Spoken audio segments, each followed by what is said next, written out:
तो गाइज मैं हूं अंकित और आप दिख रहे हैं रेसलिंग फैंस नेटवर्क। सबसे पहले गाइज हम लोग अपनी बातों को शुरू करेंगे रिया रिप्ली यानी कि मामी से। तो हमें पता चल गया भाई कि रिया रिप्ली इंजर्ड है एंड इंजरी की वजह से इन्होंने मंडे नाइट रॉ के अंदर अपनी टाइटल वैकेट कर दी, रिलिंक्विश कर दिया। अब अगले हफ्ते एक नई विमेंस चैंपियन हमें मंडे नाइट रॉ पे क्राउन होते हुए दिखेगी। लेकिन भाई अब रिटर्न को लेकर बात करते हैं कि अब इनके रिटर्न को लेकर एक्सपेक्टेड डेट क्या है, अब हम लोग कब एक्सपेक्ट कर सकते हैं इनके रिटर्न को। तो रिपोर्ट जो निकल के सामने आ रही है उसका ये कुछ कहना है डेव मिल्जर की तरफ से कि रिया रिप्ली भाई मिनिमम 3 महीने के लिए तो बाहर रहेंगी। कहा जा रहा है the worst news is confirmed, former WWE champion Rhea Ripley on the Red brand WWE Raw will take between 4 and 6 weeks to gain mobility in her shoulder.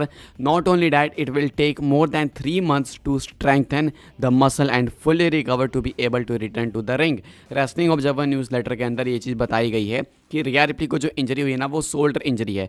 अब उसमें उस शोल्डर में मोबिलिटी लाने के लिए, मूवमेंट लाने के लिए 4 से 6 हफ्ते लगेंगे। एंड सिर्फ इतना ही नहीं, इसके बाद बताया जा रहा है कि मसल्स को स्ट्रेंथन करने के लिए यानी स्ट्रॉन्ग वापस से बनाने के लिए, उसमें स्ट्रेंथ आने के लिए मिनिमम 3 महीने लगेंगे। यानी कि फुल्ली रिकवर करने में मान के चलो 3 से 3.5 महीने का समय लगेगा। एंड उसके बाद ही वो रेसलिंग रिटर्न के लिए क्लियर हो पाएंगे। यानी कि अभी अप्रैल है, अब यहाँ से आप काउंट करो मई, जून, जुलाई, अगस्त के आसपास रिया रिप्ली शायद अपनी वापसी कर सकती है। मे बी सीधा समर स्लैम में रिटर्न कर दें। तो अभी के हिसाब से भाई पॉसिबिलिटी इसकी है। रिया रिप्ली को लेकर ये कुछ अपडेट है कि रिया रिप्ली मोस्ट लाइकली 3-3.5 महीने के लिए तो मिनिमम बाहर है। ये कुछ कहना है रेसलिंग ऑब्जर्वर न्यूज़लेटर के अंदर डेव मेल्टजर का। आगे बढ़ते हैं गाइस, बात करते हैं हम लोग अपनी अगली स्टोरी के बारे में जो कि अमेरिकन नाइटमेयर कोडी रोड्स को लेके। तो कोडी रोड्स ने भाई फेयरवेल दे दिया है मंडे नाइट रॉ को, यानी कि वो मंडे नाइट रॉ को अपना फाइनल बाय कह चुके हैं। अपडेट है रेसलिंग ऑब्जर्वर की तरफ से ही कहा जा रहा है Cody Rhodes promo was believed to be a farewell to Raw ahead of his move to SmackDown. The idea was basically to tell you that he is a SmackDown guy and this was his farewell and to endorse Jey Uso because with Seth Rollins gone, Jey Uso is the guy now. Wrestling Observer radio के अंदर बताया गया कि Cody Rhodes का जो आज का promo था वो मंडे नाइट रॉ को एक तरीके से फेयरवेल था। उन्होंने कहा कि मैं स्मैकडाउन का बंदा हूँ, एडम पियर्स को थैंक्स कहता हूँ बिकॉज उसने मुझे यहाँ आने के लिए अलाउ करा। तो एक बहुत मैसिव हिंट था उनकी तरफ से कि अब वो फाइनल फेयरवेल अपना मंडे नाइट रॉ को कह रहे हैं बिकॉज भाई वो एक्चुअली में चैंप ऑफ स्मैकडाउन के हो चुके हैं एंड टाइटल सेपरेशन है ड्राफ्ट के बाद और स्ट्रिक्ट हो जाएगी सारी ये चीज़। अभी के हिसाब से कहा जा रहा है कि उन्होंने स्मैकडाउन गाय खुद को इसलिए रेफर करा ताकि वो मंडे नाइट रॉ से परमानेंट छुट्टी ले सकें। एंड जे उसो को इसलिए उन्होंने एक बार फिर से ओवर करा बिकॉज सेथ रॉलिंस कंपनी के अंदर अभी है नहीं, लीव लिया उन्होंने छोटा सा, पता नहीं कितना लंबा हो सकता है।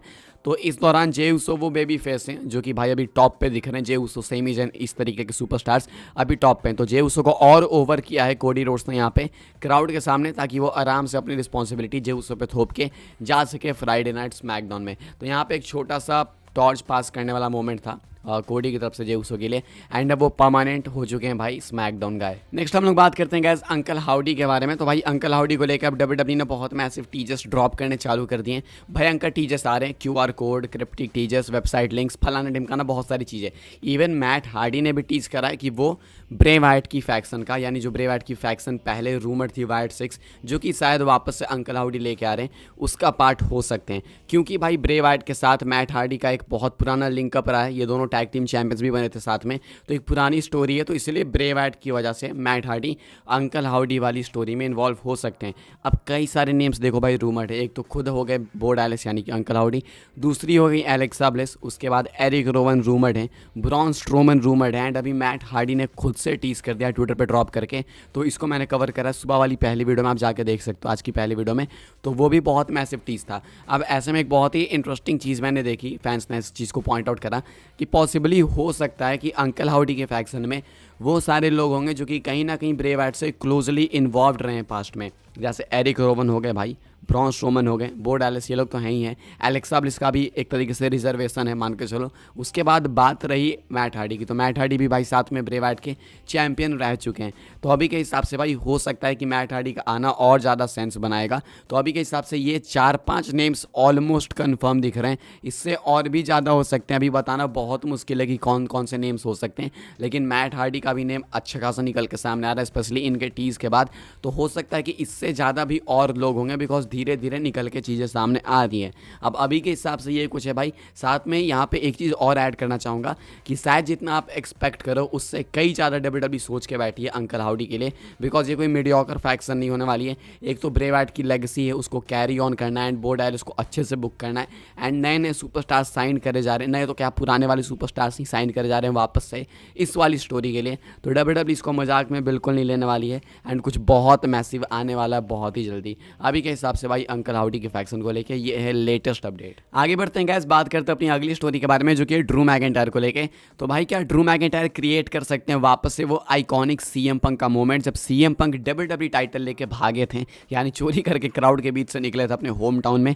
क्या मनी इन द बैंक वाला सीन वापस से रिक्रिएट हो सकता है? तो भाई मैं आपको बता दूं इसके चांसेस बहुत ज़्यादा हैं। एक तो ड्रू मैकिंटायर सीएम पंक के साथ एक बहुत तगड़ी फ्यूड दे रहे हैं, साथ में चांसेस है कि वापस से ड्रू मैकिंटायर को मैच मिल सकता है उनकी टाइटल के लिए, यानी कि रीमैच मिल सकता है। कहाँ पे? क्लैश एट द कैसल में। पॉसिबली वो टाइटल लेके वहाँ से भाग भी सकते हैं, बिकॉज सीन बिल्कुल सेम हो रहा है।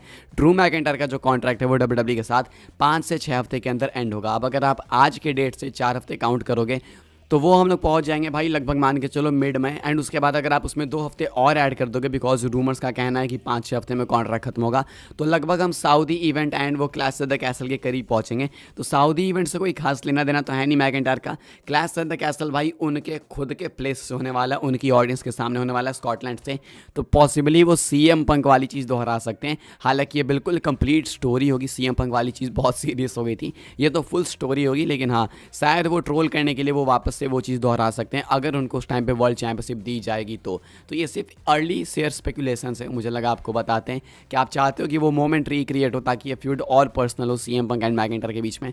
कमेंट करके जरूर से बताना। हम लोग बात कर लेते हैं गाइस अपनी नेक्स्ट एंड फाइनल स्टोरी के बारे में, जो कि ट्राइबल चीफ रोमन रेंस को लेके। तो भाई रोमन रेंस को लेकर WWE के पास है कुछ बहुत मैसिव प्लान्स। ये तो मैं वैसे नहीं भी बताऊंगा तो भी आपको पता, बिकॉज ट्रिपल एच ने प्रेस इवेंट के अंदर रेसलमेनिया के बाद ये चीज़ पहले ही कंफर्म कर दी है। लेकिन इसके बावजूद एक बहुत ही मैसिव रिटर्न रोमन का हो रहा है प्लान, इसको लेके मैं आपको बताता हूं। लेकिन एक सेकंड निकाल के गाइस सब्सक्राइब कर लो। सिर्फ 10 से 12 सब्सक्राइबर्स बचे हुए, हम लोग आज 73.7 के टच कर लेंगे। तो इतने बंदे देखते हैं, अगर 10-12 लोग आज सब्सक्राइब कर देंगे अभी के अभी बोलते टाइम, तो 73.7 के हो जाएंगे। तो प्लीज़ अगर आप यहाँ पर सुन रहे हो तो कर देना। बाकी आपको यहाँ पे WWE की अपडेट सबसे पहले मिलती है।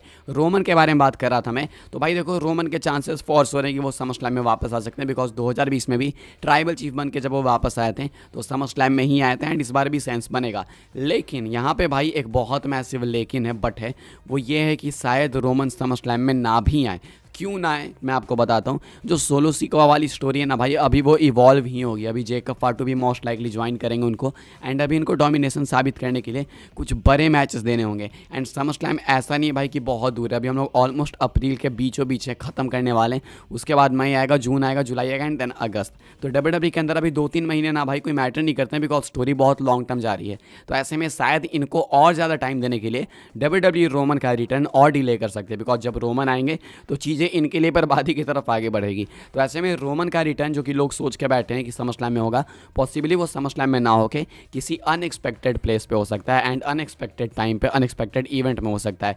क्योंकि ट्रिपल एच भी कहते हैं कि जब लोग एक्सपेक्ट करते हैं मैं वहाँ पे चीज़ें नहीं कराता हूँ, जब लोग नहीं एक्सपेक्ट करते हैं तभी मैं चीज़ों को कराता हूँ। तो रिटर्न तो ऑब्वियसली प्लान है WWE के पास, लेकिन वो कहाँ पे होगा, कब एग्जैक्ट कराएंगे, शायद वो अभी प्लान नहीं है। वो देखें कि फैंस क्या स्पेकुलेट कर रहे हैं एंड उसके हिसाब से अपना डिसीजन लेंगे। एंड ऑल्सो सोलो वाली स्टोरी भाई लंबी लेके जानी है, तो समर स्लैम बहुत अर्ली भी हो जाएगा। हालांकि वहाँ पे भी हो सकता है, लेकिन अभी उसके चांसेस थोड़े कम लग रहे हैं। तो अभी के हिसाब से रोमन एक थोड़ा और ज़्यादा लंबा लीव ले सकते हैं, लेकिन जब भी रिटर्न होगा एक मैसिव रिटर्न होगा, एंड मैसिव सरप्राइज रिटर्न होगा।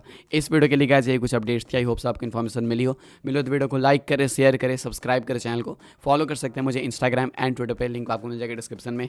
ज्वाइन कर सकते हैं व्हाट्सएप चैनल को, उसकी भी लिंक है डिस्क्रिप्शन में। मिलते हैं अपनी नेक्स्ट ऑफर काफ़ी इंटरेस्टिंग वीडियो में।